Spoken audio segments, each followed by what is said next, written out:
하나님 나라의 세 번째 이야기입니다. 하나님 나라의 세 번째 이야기. 죄. 그렇죠. 죄에 대한 이야기인데 이 죄는 신앙의 위기를 가져다 줍니다. 인간이 최초로 하나님과 친구처럼 또 하나님과 함께 이제 친밀한 관계를 유지하다가 이 죄로 인해서 처음으로 이 관계에 대한 위기를 맞게 되는 내용입니다. 하나님 나라를 하나님이 사람들에게 허락하시고 하나님과 같이 살 수 있도록 허락하셨습니다. 그것을 우리가 하나님 나라라고 표현을 합니다. 하나님께서 다스리시고 만드시고 이끌어 가시는 또 그런 하나님과 함께 살아가는 나라를 우리가 하나님 나라라고 합니다. 그런데 이 하나님 나라가 발생을 하고 하나님 나라가 탄생을 하고 그때부터 새로운 이야기가 시작이 되게 됩니다. 이야기는 플롯이라는 단위로 구성이 되게 되는데 이 플롯이 모이면 하나의 이야기가 됩니다. 그리고 이 이야기는 여러 가지 전개를 가지게 되는데 이 이야기의 오구조 여러분들 국어 시간에 많이 배웠을 거라 믿어 의심치 않습니다. 기억이 날 거예요. 그죠? 그렇죠. 원래는 발단 전개 위기 절정 결말이라고 하는 이 구조를 가지게 됩니다. 성경도 이야기이죠. 하나님 나라의 이야기이기 때문에 발단, 하나님 나라의 탄생, 그리고 이 탄생에서 하나님이 어떻게 이 하나님 나라를 통치해 가는가 하는 거를 지난주에 우리가 배웠어요. 기억하셔야 됩니다. 그게 바로 전개. 그리고 오늘은 이 하나님 나라의 어떤 위기가 찾아오게 됩니다. 그것이 바로 오늘 죄라고 하는 것입니다. 정확하게는 하나님 나라의 위기라고 표현을 했지만 정확하게 표현하면 하나님과 우리의 관계에서 위기가 찾아온 것이죠. 자, 여러분들 드라마에서 꼭 빠지면 안 되는 게 뭐예요?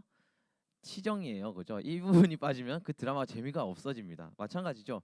하나님과 우리의 어떤 사랑 이야기가 전개되는데 이 위기가 찾아오게 됩니다. 그 위기, 그 중간에 끼는 이상한 그 보통 김치 싸대기를 날리게 되는 그런 사람들의 이야기가 바로 죄에 대한 이야기입니다. 하나님과 우리가 긴밀한 사랑을 나누고 있는데 우리를 유혹하는 뭔가가 등장하게 됩니다. 그것이 바로 죄라는 거죠. 오늘 특별한 예시가 나와 있습니다. 오늘 말씀의 특별한 예시는 아담과 하와의 이야기입니다. 오늘 아담과 하와가 하나님과 긴밀한 관계를 유지하면서 친밀한 관계를 유지하면서 이 하나님 나라에서 행복하게 살고 있었다는 거죠. 그런데 오늘 이 아담과 하와가 하나님과 멀어지게 만드는 요소가 등장하는데 그것이 바로 죄. 특히 그 죄의 가운데서도 순종하지 아니함, 불순종에 대한 이야기가 나타나게 됩니다. 인간의 최초의 죄라고 할 수 있는 이 불순종은 사실은 어떤 욕심에서부터 시작이 되게 됩니다. 무엇이냐 하니까 하나님과 같아지고 싶다. 내가 하나님이 되고 싶다라고 하는 그 시작점에서 우리가 이 이야기가 시작이 됩니다. 이 근데 죄가 왜 하나님 나라의 위기냐라고 했을 때 하나님 나라는 결국 하나님과 하나님의 백성들이 이끌어가는 나라이거든요. 그런데 이 하나님과 하나님의 백성의 관계에서 위기가 발생하게 된다고 하면 우리가 그 나라가 유지될 수가 없겠죠. 자, 여러분들의 모임이 있습니다. 이 팀이 있어요. 이 팀 사이 좋죠? 그렇죠. 근데 여기서 약간 어색함이 시작되기 시작했어. 약간의 불편함이 만들어지기 시작했어요. 여러분들은 그 사람들과 대화하게 됩니까? 잘 안 대화하게 되겠죠. 하나님의 뜻을 듣고 이행해야 되는 하나님 나라의 백성이 이제 하나님과 소통할 수 있는 계기를 조금씩 잃어가 버리는 겁니다. 그렇기 때문에 이 죄로 인해서 하나님과 그 관계가 멀어져 가기 때문에 하나님 나라의 위기가 찾아왔다라고 표현을 하게 됩니다. 이 하나님 나라의 위기가 찾아왔다는 증거가 뭐냐면 하나님의 통치권이 흔들리기 시작하는 겁니다. 첫 번째는 하나님의 통치권이 흔들리기 시작하는 겁니다. 이 죄로 인해서 하나님께 순종하는 법을 배워가던 이 사람들이 이제 하나님께 반항하는 법, 하나님의 말씀을 어기는 법들을 깨닫게 됩니다. 알게 됩니다. 그로 인해서 하나님이 말씀하시는 것들이 제대로 실현되지 않는 그런 현상들이 발생을 하게 됩니다. 로마서 3장 23절은 이렇게 표현을 합니다. 모든 사람이 죄를 범하였음에 하나님의 영광에 이르지 못하더니 이 사람들에게 하나님과 소통할 수 있는 통로가 막히게 되니까 하나님 뜻을 실행하지 못하더라는 겁니다. 그래서 하나님께서 보고자 하셨던 그 거룩한 나라가 조금씩 희미해져 가더라는 겁니다. 그것이 바로 오늘 로마서에서 말하는 하나님의 영광에, 즉 하나님의 나라에 이르지 못하였더라라고 하는 겁니다. 이 하나님과의 결정적인, 하나님과 소통하는 데 있어서 결정적으로 이 죄가 방해했던 이유는 뭐냐면 사람들이 죄를 내가 부끄럽다는 것을 깨닫기 시작한 겁니다. 창세기 3장 7절의 말씀을 보면 이렇게 말을 하고 있습니다. 이에 그들의 눈이 밝아져 자기들이 벗은 줄 알고 무화과 나무 잎을 엮어 치마로 삼았더라. 죄를 모를 때는 하나님과 스스럼 없이 대화할 수 있었어요. 하나님과 내가 같은 높이에서 같은 선상에서 하나님과 이야기할 수 있었어요. 근데 이제 나한테 죄가 들어온 겁니다. 우리 자 비건한 예를 한번 들어봅시다. 연호야, 대답을 잘해주고 있으니까 내가 한번 물어볼게. 엄마한테 잘못했어. 엄마한테 가서 뭔가를 요구할 수 있어? 그때 엄마가 이미 화나 있을 거란 전제가 깔리니까 숨게 되지. 엄마 앞에 가서 당당히 엄마 나 이거 잘못했어 하고 얘기할 수 있는 사람은 크게 없을 겁니다. 나 이거 실수했어라고 얘기할 수 있는 사람은 크게 없을 겁니다. 죄가 이 역할을 한다는 거예요. 나와 누군가가 조금씩 어색해져 가고 멀어져 가고 힘들어져 가는 관계의 파괴를 죄가 갖고 온다는 거예요. 근데 그게 다른 누구도 아닌 하나님과 생겼기 때문에 이 나라에 위기가 찾아왔다. 그리고 그런 하나님의 통치권을 인정하지 않고 우리 마음대로 행하게 하는 이 죄 때문에 하나님 나라를 실행하는 데 있어서 우리가 위기를 겪게 된다라는 겁니다. 또 한 가지 이 죄가 하나님 나라에 준 위협이 있습니다. 하나님 나라의 하나님과의 관계 단절. 우리가 첫 번째에서 잠깐 보았듯이 이 죄가 하나님과 우리 사이를 갈라놓는 거예요. 하나님이 불편해지기 시작하는 거예요. 그리고 이 죄로 인해서 우리가 할 수 없는 것들, 한계들을 자각하기 시작하는 거예요. 그리고 그 한계들을 마주했을 때 우리는 할 수 없다. 내가 하나님이 말씀하시는 대로 살아갈 수 없다라는 것을 알게 됩니다. 그리고 그런 간극 때문에 하나님과 우리가 멀어져 가게 됩니다. 세번역 성경은 이사야서에 이렇게 말을 하고 있습니다. 오직 너희 죄악이 너희와 너희의 하나님 사이를 갈라 놓았고 너희 죄 때문에 주님께서 너희에게 얼굴을 돌리셔서 너희 말을 듣지 않으실 뿐이다. 우리가 먼저 하나님과 이 죄로 인해서 간극을 만들어 놓는 겁니다. 하나님과의 사이를 만들어 놓는 겁니다. 이로 인해서 하나님께서도 우리의 말씀을 듣지 않으신다라고 성경은 표현하고 있습니다. 우리가 먼저 하나님의 얼굴을 피하는 겁니다. 우리가 먼저 하나님과 그 사이를 만들어 놓는 겁니다. 이 죄로 인해서. 그래서 이 죄로 인해서 우리는 하나님과 조금씩 멀어져 가면서 점점 그 목소리를 들을 수 없게 되는 겁니다. 창세기 3장 8절은 이렇게 말합니다. 그들이 그날 바람이 불 때 동산에 거니시는 여호와 하나님의 소리를 듣고 아담과 그의 아내가 여호와 하나님의 낯을 피하여 동산 나무 사이에 숨은지라.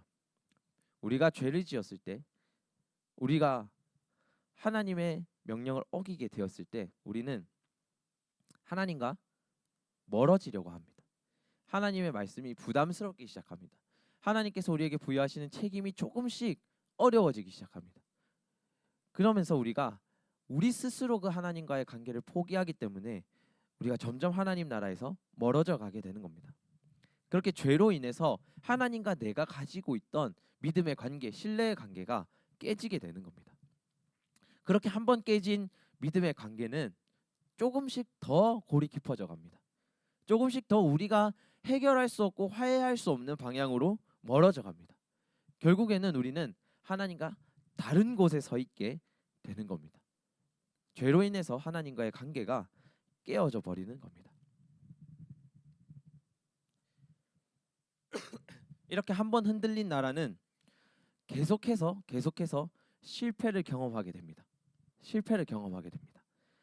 처음에는 노아, 그 다음은 모세, 그리고 삼손 등등 여러 가지 이스라엘의 사람들이 나타나서 이 관계를 회복하려고 노력하지만 이 죄로 한번 들어온 죄로 인해서 우리가 그 죄에 계속 걸려 넘어지게 되는 겁니다. 이렇게 하나님 나라는 무너져 가는 것처럼 보이게 됩니다. 무너져가는 것처럼 보이게 됩니다. 그런데 하나님이 이 무너져가는 이스라엘, 이 무너져가는 하나님 나라를 보시고 회복을 계획하게 됩니다. 내가 태어나게 한, 내가 만들어낸 너희들을 포기할 수 없어서 하나님이 그 사랑으로 품어주시려고 여러분들을 초대하는 겁니다. 다시 한번 하나님 나라로 초대하는 겁니다. 멀어졌던 관계, 이미 회복할 수 없는 관계, 그걸 내가 회복하겠다고 선포하시는 겁니다. 그 방법이 그 대안이 무엇이었냐? 이미 갚을 수 없을 것 같은 이 죄의 깊이를 하나님이 메워버리겠다는 겁니다. 우리가 할 수 없을 것 같은 그 부분을 하나님이 메워주겠다는 겁니다. 우리가 이미 고갈돼서 없는 에너지를 하나님이 다시 한번 충만하게 하시겠다는 겁니다. 그 방법이 하나님이 우리에게 오시는 겁니다. 그 골이 깊어서 너희가 우리에게 올 수 없다면 내가 너희에게 가겠다라고 선포하시는 겁니다. 그 선포가 바로 예수님이십니다. 예수님이 우리에게 오셔서 내가 너희 간극을, 너희가 하나님처럼 될 수 없다면, 하나님이 요구하는 바처럼 될 수 없다면 내가 너희처럼 돼서 살아내겠다는 겁니다. 그렇게 오신 분이 예수 그리스도이십니다. 그래서 이분은 무엇을 하셨는가? 무너진 공동체를 모이게 하는 겁니다. 그때 당시 예수님 당시에 죄인과 세리와 기타 연약한 자들은 그 모임에 들어갈 수 없는 구분이 생겼어요. 마치 하나님과 우리의 관계처럼, 우리가 거룩할 수 없어서 하나님 나라에 못 들어갔던 것처럼 그런 구분이 사람들에게서도 생겨나게 됩니다. 그래서 예수님이 오셔서 하신 제일 먼저는 죄인과 세리를 만나는 겁니다. 본인의 공동체로 초대하시는 겁니다. 함께 같이 가자고 얘기하시는 겁니다. 그렇게 흔들렸던 무너졌던 공동체를 다시 한번 모이게 하시고 다시 한번 붙잡아 주시고 다시 한번 하나님 나라로 초대하는 겁니다. 하나님 나라는 이런 곳이라고 잊어버렸던 우리에게 다시 한번 소개를 해주는 겁니다. 그렇게 해서 우리에게 그 경계를 허무시는 겁니다. 하나님과 나 사이에 있는 그 벽을 손수 허무시고 이제 초대하시는 겁니다. 내가 다시 너희를 안아줄 수 있다. 너희가 그냥 그 죄가 있다는 고백만 있으면 내가 너희를 다시 한번 안아줄 수 있다. 그 회복을 꾀하시는 겁니다. 그렇게 하나님 나라에 찾아온 위협을 하나님은 이겨내려고 하시는 겁니다. 우리는 죄를 짓고 살아갑니다. 제일 많이 무너지는 순간들이 있습니다. 그 순간들마다 우리는 어떻게 죄를 이겨낼까 고민해야 됩니다. 죄가 우리 안에 어떻게 하면 들어오지 않을까를 경계해야 됩니다. 근데 하나님께서 제일 좋은 방법을 제시해 주는 것이죠. 뭐냐면 하나님 말씀 가운데 계속 이어져 가는 겁니다. 여러분들 유튜브를 많이 볼 텐데 유튜브에는 알고리즘 기능이 있습니다. 그죠? 이 알고리즘은 어떤 기능이에요? 내가 선호하고 내가 좋아하는 것들을 계속 띄워주는 거예요. 그죠? 그리고 그 알고리즘을 계속 보다 보면 그 가치관에 조금씩 더 굳어져 가게 됩니다. 마찬가지예요. 사람은 자기가 가장 많이 접하는 환경을 좋아하게 돼 있습니다. 자기한테 가장 익숙한 환경을 좋아하게 돼 있습니다. 우리가 하나님을 더 좋아하고 사랑하고 이분의 나라로 더 가까이 가고 싶다고 하면 우리의 모습은 간단합니다. 하나님의 말씀을 사랑하는 겁니다. 하나님은 어떤 분인가 조금 더 알아가 보는 겁니다. 하나님이 우리와 함께하고 싶어하는 나라는 어떤 나라인지 꿈꿔보는 겁니다. 그러면 우리는 어떻게 살아가야 되지? 우리는 뭘 하면서 살아가야 되지? 이걸 고민하게 됩니다. 그러면 그걸 우리는 비전이라고 표현합니다. 우리가 비전을 잡지 못할 때 우리가 한번 돌아봐야 합니다. 우리의 신앙의 생활에서 우리는 하나님 나라에 얼마나 멀어져 있는가? 그러면 그 멀어져 있는 하나님과의 관계를 우리는 어떻게 하면 다시 한번 세워 나갈 수 있는가? 그것은 우리가 죄로부터 멀어지려는 노력. 거꾸로 얘기하면 하나님과 가까워지려는 노력. 그 노력에서 시작된다는 겁니다. 여러분들 그럼에도 불구하고 그런 노력에도 불구하고 여러분들이 믿음으로 서지 못하는 경우들이 있을 겁니다. 믿음의 생활에서 어떤 부분은 타협하고 싶은 부분들이 생겨날 겁니다. 근데 하나님께서 그 부분을 너희가 죄를 고백하고 나오면 덮어주시겠다고 얘기하는 겁니다. 전도사님은 언젠가 한번 그런 생각을 한 적이 있어요. 내가 생각하는 이상적인 믿음과 내가 살고 있는 어떤 신앙의 생활이 갭이 있다. 좀 큰 차이가 있다. 이런 생각을 한 적이 있습니다. 근데 그때 어떤 찬양을 한 곡 듣게 됐는데 그 찬양에서는 마치 전도사님이 하나님께 고백하는 듯한 이야기들이 흘러나왔습니다. 내가 생각하는 믿음과 그런 삶을 살아내는 내 어떤 능력치가 너무 다른 겁니다. 그리고 그런 모습을 볼 때 너무 실망스러운 거죠. 과연 하나님이 이런 연약한 나도 사랑하시는 게 맞을까? 또 어떻게 보면 이런 연약한 나를 미워하고 외면하시진 않을까? 그리고 내가 그런 하나님을 마지막 때에 만났을 때 과연 뭐라고 평가하실까? 이렇게 생각이 들었다는 겁니다. 근데 하나님은 그 연약한 모든 사람들을 만나면서 한 번도 너 왜 이렇게 잘못했어? 너 왜 이렇게 안 했어? 넌 이렇게 했기 때문에 나와 함께 할 수 없어. 이렇게 얘기하지 않으셨다는 거예요. 이런 걸 조금 더 했으면 우리가 조금 더 길게 갈 수 있지 않을까. 절대 하나님과 내가 떨어진다는 전제를 하나님이 한 번도 가진 적이 없다는 겁니다. 하나님께서 늘 좀 더 잘할 수 있어. 조금 더 우리가 발전할 수 있어. 더 좋은 모습들이 미래에는 있어. 라는 희망과 소망을 주셨다는 겁니다. 그 말씀을 듣고 나니까 전사님이 생각이 바뀌더라는 겁니다. 난 안 돼가 아니라 내일 조금 더 잘하면 돼. 오늘 무너졌어. 그게 아니라 오늘 실패했어. 그게 아니라 조금 더 성장했어. 이번 실패로 조금 더 배웠어. 이렇게 바뀌어간다는 겁니다. 하나님 나라에는 죄라고 하는 위기가 찾아옵니다. 근데 그 위기는 결코 하나님 나라를 무너뜨리는 게 아님을 여러분이 기억하시길 바랍니다. 여러분들이 하나님 나라로 갈 때에 이 죄가 여러분들을 못 가게 하는 것이 아니라 여러분들 부족한 부분을 드러내어서 조금 더 하나님께 가까워지게 한다는 것을 여러분 기억하셨으면 좋겠습니다. 그래서 오늘 결단 찬양하며 나아가겠습니다. 결단 찬양하며 나아갈 텐데 여러분들 안에서 안 되는 것들이 있다면 신앙적으로 힘들어지는 부분들이 있다면 하나님께 고백하는 시간이 되셨으면 좋겠습니다. 그리고 그 고백을 할 때 하나님께서 들으시는 걸 경험하시길 바랍니다. 그렇게 조금씩 우리는 연약한 가운데 세워져 가는 겁니다. 하나님 나라의 일원으로서 하나님께서 택하신 자녀로서 조금씩 세워져 나가는 겁니다.